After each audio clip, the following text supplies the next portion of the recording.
The Philippines appears to be seeking a return to stronger economic relations with the United States. Experts say the change may be designed to balance the Philippines' increasing dependence on China. The Philippine Department of Foreign Affairs said it is seeking to intensify economic cooperation in an effort to improve relations with the U.S. The department posted the message on its website. It also said stronger economic ties would go beyond security issues. The two nations have been strong allies since the Philippines became independent in 1946. But relations have worsened since Rodrigo Duterte became Philippine president last year. Duterte has reacted strongly to American criticism of his deadly anti-drug campaign. One example, he reduced the number of joint naval guard activities. The Philippine Foreign Affairs Secretary, Peter Cayetano, met in Washington with U.S. Senator Cory Gardner. He leads the Senate Foreign Relations Subcommittee on East Asia. Cayetano suggested deepening the economic relationship between the two countries. President Duterte has made major changes to his country's foreign policy. These include searching for economic aid from China, although the countries dispute territorial rights in the South China Sea.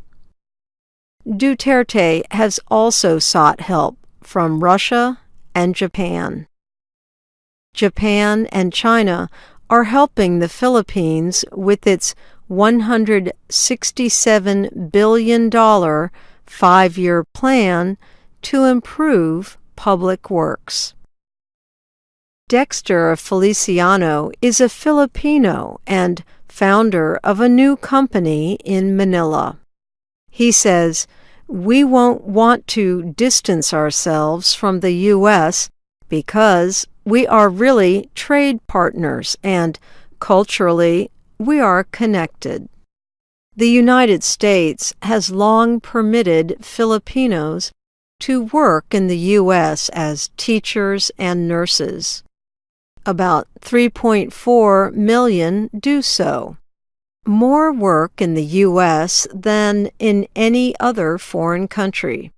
These workers then send money to their families in the Philippines. About 10 million Filipinos work in other foreign countries. The United States is among the top foreign investors in the Philippines. A U.S. Embassy official in Manila says the United States has made more than $4.5 billion in direct investment in the country. It is also a top trading partner, she said. The two sides exchanged more than $17 billion in goods last year. Americans own Convergys, the Philippines' largest private employer. The embassy says the information management company employs more than 60,000 Filipinos. Duterte and some Filipinos have complained that the U.S. economic aid comes with conditions. For example, last year, the U.S. government stopped planned sales of 26,000 firearms to the Philippines. The U.S. also said it would redirect $9 million in aid away from the Philippine anti-drug training. The American government criticized Duterte's anti-drug campaign, which included killing drug crime suspects without trial. Businessman Feliciano says, aid given by the U.S. has strings attached. We have to do this, we have to do that. But what if the government doesn't want to do it? Experts say military and public pressure may have pushed Duterte to try to strengthen the Philippines' relationship with the United States. Early this year, a research company in Manila, the Social Weather Stations, found that about 70% of Filipinos place much trust in the United States. Thayer is a retired professor at the University of New South Wales in Australia.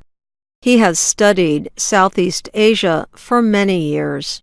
He says Duterte's position as chairman of the 10-member Association of Southeast Asian Nations could be influencing his actions as well. Thayer says much of Southeast Asia depends on the United States for trade and defense support. Experts note that Chinese aid also has limits. Thayer says, you get an impression that the leaning to China has had its limits and constraints. It's resulted in a lot of promises and some delivery, he said, but not completely. Thayer says a return to close ties with the United States shows that the Philippine government is becoming more realistic. I'm Ann Ball.